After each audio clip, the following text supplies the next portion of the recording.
जिस तरह से हैंडकफ करके लिया जाए, कोई गैंगस्टर था क्या यार? मुझे समझ में नहीं आती है मेंटल स्टेट की इनकी कि ये इस तरह से एक पब्लिक फिगर को किस तरह से ट्रीट कर सकते हैं। कोई कोई क्रिमिनल तो है नहीं महराज मलिक यार, पब्लिक रिप्रेजेंटेटिव है। तो यही छोटी मोटी सेक्शंस हैं, इनका इसी तरह से अंजाम होगा। इन सब में इंशाल्लाह एमएलए महराज मलिक बिल्कुल आराम से एक्विट हो। पब्लिकली इस तरह से ह्यूमिलेट करना, रास्ते में पब्लिकली उनको परेड कराना हैंडकफ करके, ये टोटली जो है अनजस्टिफाइबल है और डेमोक्रेसी के ऊपर बहुत बड़ा जो है अटैक है। ये मर्डर है डेमोक्रेसी का। किस तरह से ये इतनी जुर्रत लाते हैं? मुझे बताएं कि महराज मलिक क्या वो कोई हीनियस क्रिमिनल था कि उसके ऊपर उन्होंने इस तरह से हैंडकफ किया? क्या वो कहीं भागने की कोशिश कर रहा था? क्या वो कोई एस्केप, क्या पुलिस को उससे कोई खतरा था कि इस तरह से हैंडकफिंग की ज़रूरत थी? आप इस तरह से ओपनली पब्लिकली किसी को ह्यूमिलेट नहीं कर सकते। एक आम बंदे को, एक जो कन्विक्ट भी हो, जिसको जो सज़ा याफ्ता भी हो कोर्ट के थ्रू, उसको भी हैंडकफ नहीं कर सकते। और ये तो महराज मलिक, ये तो पब्लिक का हीरो है। मेरा नाम एडवोकेट मुदस्सिर है। मैं प्रेजेंटली डिस्ट्रिक्ट प्रेसिडेंट हूँ लीगल आम आदमी पार्टी का। देखिए, बहुत खुशी हुई थी महराज मलिक की झलक देखने को मिली बहुत महीनों बाद। लेकिन साथ ही साथ जो ही हमने महराज मलिक के हाथ में हथकड़ी देखी, तो वो देख के हमारे सेंटिमेंट्स हर्ट हुए। ये डायरेक्टली अटैक है डेमोक्रेसी पे। अटैक क्या, मैं तो कहता हूँ ये मर्डर है डेमोक्रेसी का। जब सुप्रीम कोर्ट की क्लियर कट गाइडलाइंस है, और एक नहीं मल्टीपल गाइडलाइंस है, जिसमें कि हैंडकफिंग बैन किया हुआ है टोटली। और अगर पुलिस को हैंडकफ करना भी है किसी को, तो उसके लिए इन राइटिंग रीज़न देना है। ना सिर्फ रीज़न देना है, बल्कि प्रायर परमिशन ऑफ कोर्ट भी लेनी है अगर किसी को हैंडकफ करना हो। और महराज मलिक जो कि एक सिटिंग एमएलए है, और वो कोई क्रिमिनल नहीं है, वो प्रिवेंटिव डिटेंशन में है। फर्स्ट ऑफ ऑल तो हम इसी चीज़ के खिलाफ थे कि उनके ऊपर पीएसए क्यों लगाया गया। उनको पब्लिकली इस तरह से ह्यूमिलेट करना, रास्ते में पब्लिकली उनको परेड कराना हैंडकफ करके, ये टोटली जो है अनजस्टिफाइबल है और डेमोक्रेसी के ऊपर बहुत बड़ा जो है अटैक है। ये मर्डर है डेमोक्रेसी का। किस तरह से ये इतनी जुर्रत लाते हैं? मुझे बताएं कि महराज मलिक क्या वो कोई हीनियस क्रिमिनल था कि उसके ऊपर उन्होंने इस तरह से हैंडकफ किया? क्या वो कहीं भागने की कोशिश कर रहा था? क्या वो कोई एस्केप, क्या पुलिस को उससे कोई खतरा था कि इस तरह से हैंडकफिंग की ज़रूरत थी? आप इस तरह से ओपनली पब्लिकली किसी को ह्यूमिलेट नहीं कर सकते। एक आम बंदे को, एक जो कन्विक्ट भी हो, जिसको जो सज़ा याफ्ता भी हो कोर्ट के थ्रू, उसको भी हैंडकफ नहीं कर सकते। और ये तो महराज मलिक, ये तो पब्लिक का हीरो है।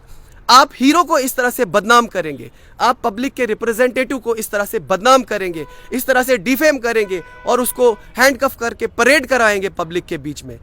बेहद ही शर्मनाक जो है वाकया हुआ है ये कल पुलिस के द्वारा। देखिए, अंगूठा तो चले, एक अच्छा सिग्नल उनने एक लोगों को दिया कि I am fine, I am in a good health state. ठीक है, मेरा जो कंडीशन है, मैं फिज़िकली मेंटली मैं हारा नहीं हूँ, मैं अभी तक ठीक हूँ।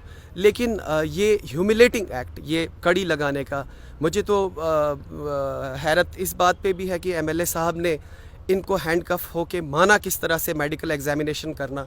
उनको रिफ्यूज़ करना चाहिए था, उनको ऐसे मेडिकल एग्जामिनेशन के लिए जाना ही नहीं चाहिए था। इनफैक्ट उनको पता नहीं क्यों, क्या रीज़न रहा होगा, क्या वजह रही होगी कि वो इस तरह से चले गए अपना मेडिकल एग्जामिनेशन कराने के लिए। बट मैं कहता हूँ एक काला धब्बा है ये पुलिस के चेहरे पे, जिन्होंने इस तरह से एक सिटिंग एमएलए को, एक पब्लिक फिगर को, एक पब्लिक के चहीते को इस तरह से हैंडकफ करके पब्लिक परेड कराई। देखिए, जो भी मामलात हैं महराज मलिक के ऊपर, सब की सब एफआईआर्स है। किसी में भी आप मेजॉरिटी ऑफ एफआईआर्स में कोई बेलेबल, नॉन बेलेबल सेक्शन नहीं देखेंगे। छोटी मोटी सेक्शंस हैं, छोटे मोटे मसले उनके ऊपर लगाए गए हैं, जो रास्ता रोका, हमारा रास्ता रोका, इस तरह से। और उनका इन द एंड ये जितनी भी एफआईआर्स इनके अगेंस्ट है, इनको यही होना है, ये एक्विट ही होने हैं सारी एफआईआर्स में, क्योंकि सारी की सारी एफआईआर्स बेसलेस है। किसी में भी आप अगर देखिए ना, क्रिमिनल जो होता है, क्रिमिनल की इंटेंशन देखी जाती है। सबसे पहले क्राइम के पीछे तो इंटेंशन देखी जाती है। तो एमएलए महराज मलिक की क्या कोई क्राइम करने की इंटेंशन रही होगी कभी भी कि उनके ऊपर इतनी सारी एफआईआर?